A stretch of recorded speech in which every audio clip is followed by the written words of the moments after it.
I'm so grateful to be interviewing Dr. Rahul Singh. He's a medical oncologist and he is a Learn, Look, Locate medical advisor, and he's been with me from the beginning. And I'm really excited because tonight we're going to be talking about an incredible test that not a lot of people know about. It's called the Breast Cancer Index test. And we're going to kind of walk through what patients should know if they are early stage hormone positive breast cancer. Thank you, Dr. Singh, for being here this evening. Oh, it's my pleasure and my honor, Cynthia. I'm a big advocate of this test. Being a medical oncologist, I think it's a great tool for all of us, and it's a great tool for patients. So this is the best platform to be able to disseminate this information. So thank you for having me. Yeah, it's so true. I think having the open dialogue so people like myself who are overwhelmed with information can truly understand the advances and the tests and treatments that are actually happening in the breast cancer space. We are really overwhelmed from day one. And so this is just having this open content conversation is really important. So with that being said, I myself was diagnosed with estrogen progesterone positive, had no idea what all that meant. Can you explain what early stage, ER, PR positive actually even means? Right. So when someone gets that initial biopsy, so when we back this up, you get your mammogram, you get an ultrasound, they find a suspicious spot, and then you get a biopsy done. When that biopsy is done, not just reading it out as cancer, in this case, breast cancer, they run for three major testing, pretty Okay. much. And one is estrogen, one is progesterone, the other one is HER2 new. And in this space that we're talking about hormone positive breast cancer. And that we're looking at estrogen positive and progesterone positive.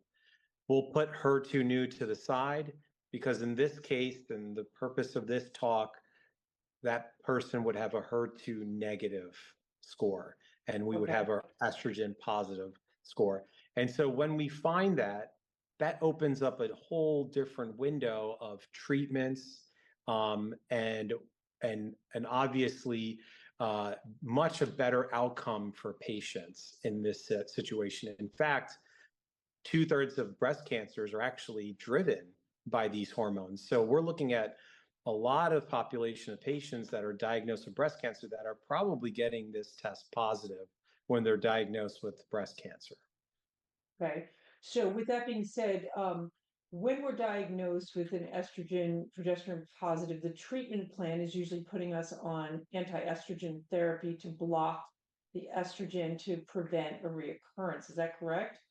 Correct. Yeah. So if it's an early stage breast cancer, the heavy lifting usually is surgery and or radiation therapy. So that's usually the curative intent. So we're talking about curing someone of their breast cancer up front. But when you have these estrogen or progesterone or these hormones that are positive, when we're talking about anti-endocrine therapy, we're talking about drugs that are going to prevent this from coming back. And so it's not just about, oh, I've treated your disease, now you're good to go. We know if we don't do anything, this cancer is going to come back. And when we're talking about breast cancer, specifically ones that are hormone positive, they tend to actually relapse later. And that's the scary part in breast cancer. In fact, there were, before we were treating people for 5 years on this drug and on these drugs that we have. There's a bunch of drugs that we can use, and we can touch on them a little bit later. But we were treating everybody for 5 years. And while the outcomes are great, we realized, and around 2013, there was actually a trial that was published called the Atlas trial that came out and said that we're missing people from 6 to 10 years that are relapsing. And there's more people relapsing later. So usually when we think about breast cancer and actually cancers in general, once you hit that 5-year mark, you feel like you're free of your cancer. And then we started seeing people relapsing later, which then sparked this thought that we need to extend people out further. We need to start treating people even longer on these drugs. And so that's where the recommendation came to then treating majority of patients up until 10 years out from their initial diagnosis. And while we might be saying that these drugs, they're not chemotherapy, but they don't go without risk too. And so there are a lot of side effects that we will touch on as well that I think people need to be aware of, and then determining whether people really need to be on this treatment for that long. Yeah, so let's talk about those side effects, because I myself, the minute I, was told to take, the endocrine therapy, I'm reading about the side effects, and there are a lot of people suffering from severe, side effects, joint pain and weight gain and mood swings. You know, can you just talk about like how, just everything about this is upsetting, and to think that people might have to be on these particular drugs that are causing these side effects past the 5-year mark is just devastating, without knowing that maybe there's a test out there that can tell them they don't need to be. So, Right. So, as I was alluding to, I I understand, I think everybody understands this isn't chemotherapy, but these drugs, they're blocking your estrogen in your body. And because of that, you get side effects that your body's not used to. I mean, the normal process is you have estrogen, you have progesterone in your body. They have actually positive benefits to your body. And when you're blocking these, some of the most common side effects that we see with a specific class of drugs are called aromatase inhibitors, and there are three major ones that we give. The major side effects are what we call myalgias, which are muscle aches, really bad muscle aches. People can have really bad joint aches. I mean, we're talking about arthritis that can be debilitating to patients. And think about a lot of our patients are usually aging and they are already dealing with some of these side effects. And then you compound that with these drugs, which are really, really tough to handle. And then probably the scariest one out of all of them is it can cause bone loss. And what I mean by that is it can accelerate the process of osteoporosis, which can make your bones very brittle and leave you prone to fractures. I mean, if someone has osteoporosis, if someone had a normal bone density, fell from a standing position than someone who had, compared to someone who had osteoporosis, the person with osteoporosis is more prone to breaking a bone. And what we worry about are major bones in the body, like your hip, your spine. These are fractures that could put people in hospital, then in rehabs. These are things that we shouldn't consider to be a light side effect. These are serious side effects. And when you put people on these drugs for long periods of time, we know this can happen. And so how do we spot that? I think that's something that all patients should be aware about. There is a test called a bone density scan, or another name for it's called a DEXA scan. yeah. It's almost compulsory or mandatory that you should be checking this every 2 years while you're on this drug. And so if you are on these drugs, just a public service announcement, you should be getting a bone density scan every 2 years, and you should be asking your physician. It doesn't necessarily have to be your oncologist, but you should be asking your physician about these tests to stay on top of it and be proactive. Now, there are a lot of things that can help with bone health, being active, taking calcium and vitamin D, and there are other drugs that we can use. But I think the important part to recognize is, well, as you do you even need to be on these drugs that are supposed to be fighting your breast cancer for such a long period of time? And I think that's where we now have more information at our fingertips as oncologists that we can use to kind of get those answers. And so with that being said, I was so thrilled to find out that there is a test called the breast cancer index test. And I feel it's fantastic that this is available. But the question is, when should it be taken, and how should a breast cancer patient approach their provider about this? Because it's hard to find out about these types of tests. And that's why I love doing what I'm doing and working with you, because we're getting this out there so that we can be our own advocate and be empowered, because this test is fantastic and people need to know about it. All oncologists should be aware of this test. But the point of this, the reason why I love this platform is we can get this information out to the patient. Because I think as much as we should expect and expect our oncologists to know, we should also empower the patients, the person that's going through this, their family members, to be aware that this test exists, to then present it to your doctor. Maybe you might be proactive and get your doctor thinking about how you may not need to be on this drug long term. And I think that's where we as a society can help kind of bridge that gap between patients and the oncologists, patients and their physicians, their advanced practitioners, to get these discussions going. So tell me about the test. What does it actually tell you as an oncologist? What does it tell you? Basically, as an oncologist or their support staff, they will fill out a form that you send to the breast cancer index. It's called the breast cancer index form. You send that off, and what the company does is they locate where the original biopsy was done or the surgery was done on the breast cancer tissue, and then they run a genomic analysis. And I don't want to get too much in the details, but they run analysis on that original biopsy, and then they compute a score. It's a beautiful sheet that comes out that then goes through, first of all, in bold, says, would you or would you not benefit from extended hormone therapy? And it just straight off the bat says yes or no.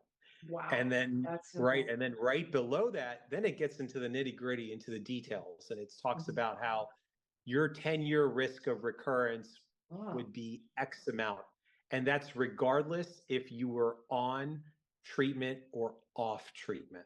Okay. And so, and that's why it's beautiful. It's very easy to interpret. It's easy for the patient, actually. It's easy for the oncologist. In fact, what I do, and I've mentioned this to you before, I actually fill out the form myself because I know everything about these patients. I can turn it around online. There's a beautiful portal. I think oncologists should do it if they have the time or if they would like to. Basically, you fill out this form, you send it over, and then I get an electronic message to me saying, your patient's breast cancer index score report is ready. I print it out. I sit in the room with the patient and I go line by line with them, explaining to them exactly what it is. And then I give them the copy. So they have to take home with them. And we make that decision together.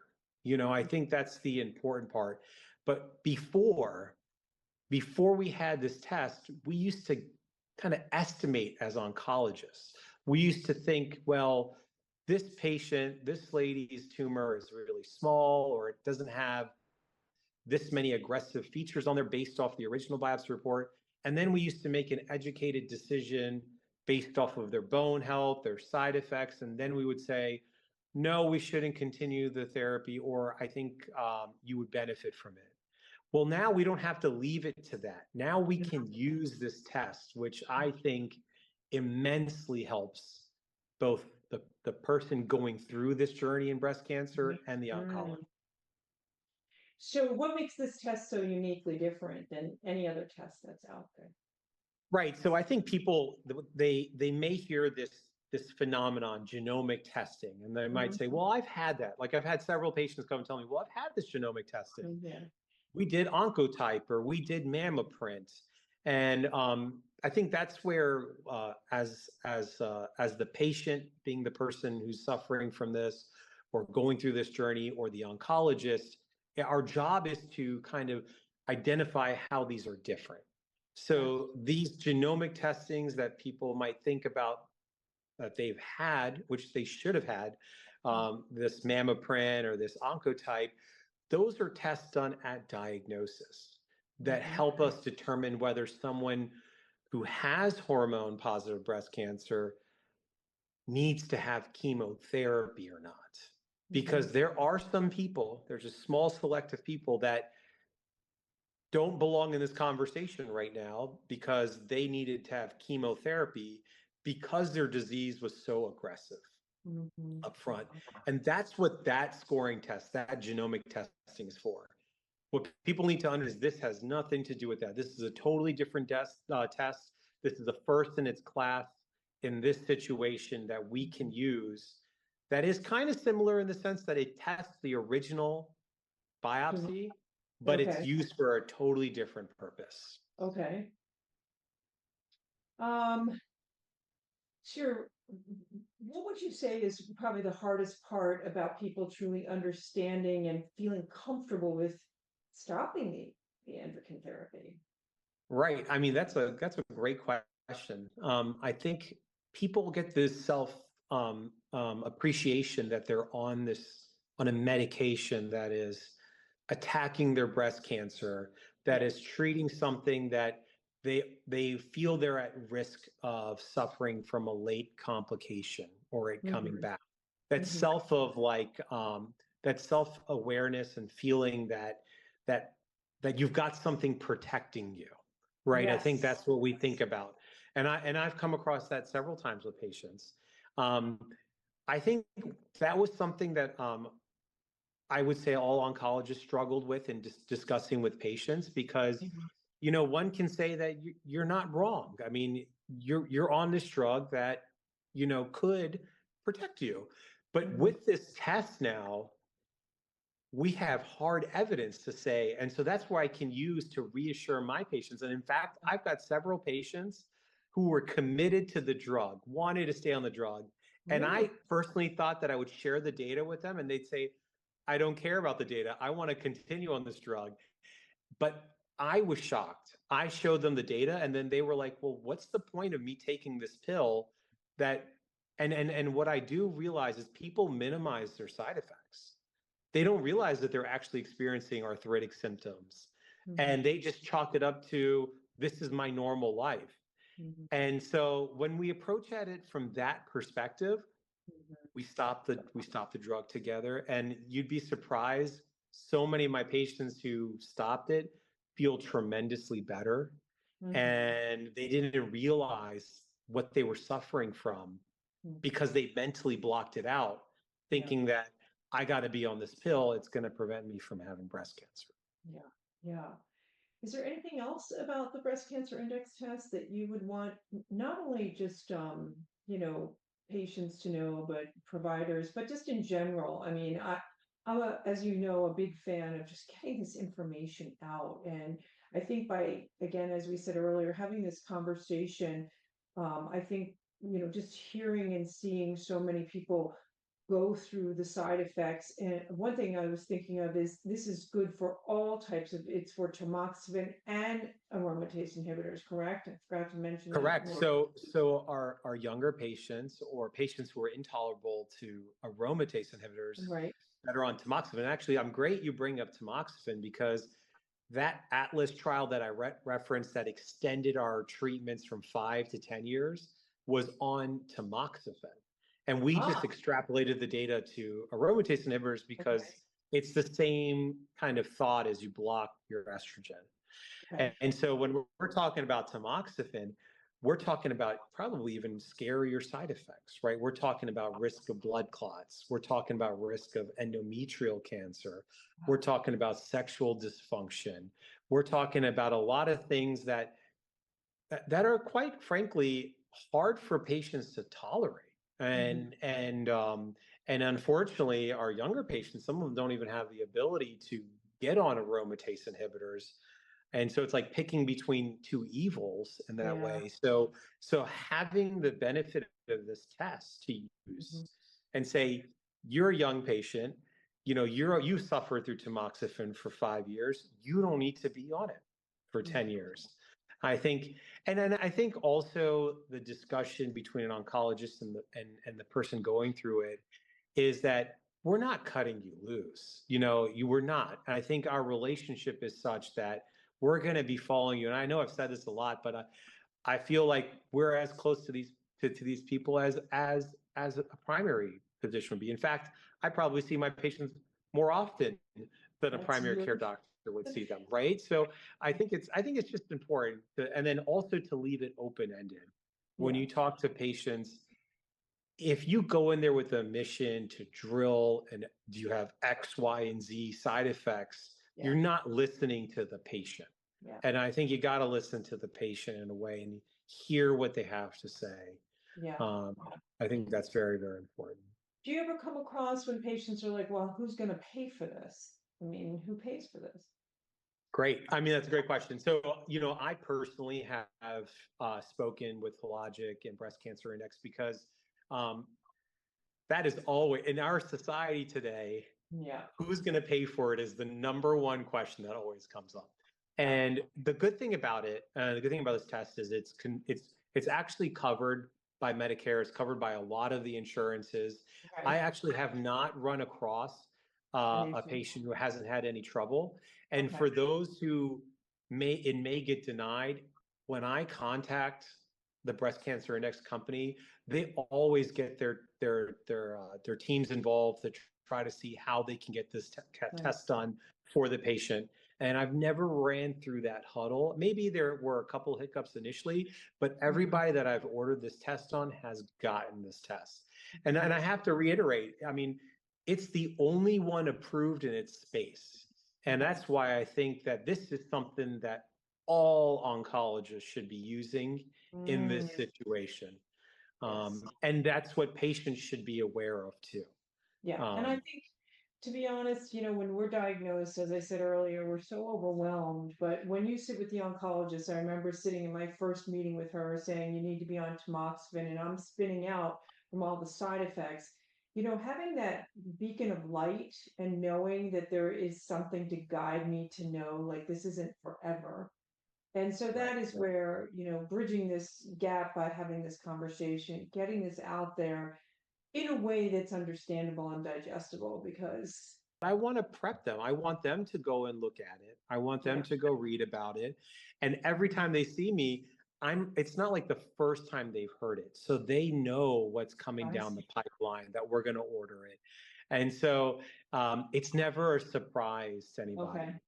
And I think that's a better approach, because if Yeah. we're informing our patients Yeah. well before I just all of a sudden drop this bomb on them that I'm gonna Give 'em order the this steps. test and they hit them from left field. No, that's not the point. The point is to have a joint discussion when we get to that.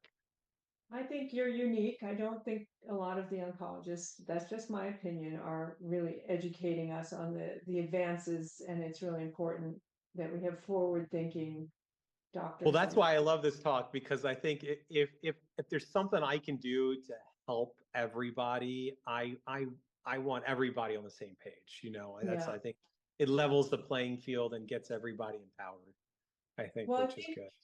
I think just to close out, Dr. Singh, that this is I hear the words a lot: precision, patient focused, personalized care, these words that are, and I hear you talk about just really listening to the patient and customizing, how you treat them. And this test really offers, just a door and a window towards, you know, embracing the fact that it's our lives. We need to be empowered. We need to be educated and understand. And we really rely on physicians, oncologists, to be that guide and teacher. A lot of us are doing this on our own, really seeking this information out. So thank you for, being, a trailblazer and carrying the torch for so many. It's my pleasure, honestly, my honor. I think one thing, if there's one thing I could say, is knowing just now from this discussion, if you know what the words breast cancer index is, Yes. and then just doing a quick search or rewatching this video, I think it's important, because even if you hit past the 5-year mark, like I've had patients that have transferred their care to me and they're in their 7th year on tamoxifen or 8th year on aromatase inhibitor, and then we just decide to send the test off, and they realize, wow, I don't need to be on this anymore. But they had not heard of it, Dr. Singh. They had not heard about it. No one has mentioned it to them. And I think I mean, I think, look, the whole point of this is to educate everybody, I think. And Yes. so if someone is going to understand and benefit from this, and I think that if we can touch more and more people with this, Yes. I think we'll all be in a better place. Amazing. Well, thank you, Dr. Singh. This has been extremely helpful. And for anyone who has more questions, Dr. Singh is amazing and he's a big part of my global mission, has been from the beginning. So feel free to send me a note and I will bug him as I always do to direct Thank on you, the best Cynthia. next I test. love I love Learn Look Locate. I mean, from the beginning, you do amazing things, and this is a Fine. great platform, honestly. Thank you. So. Thank you so much, Dr. Singh.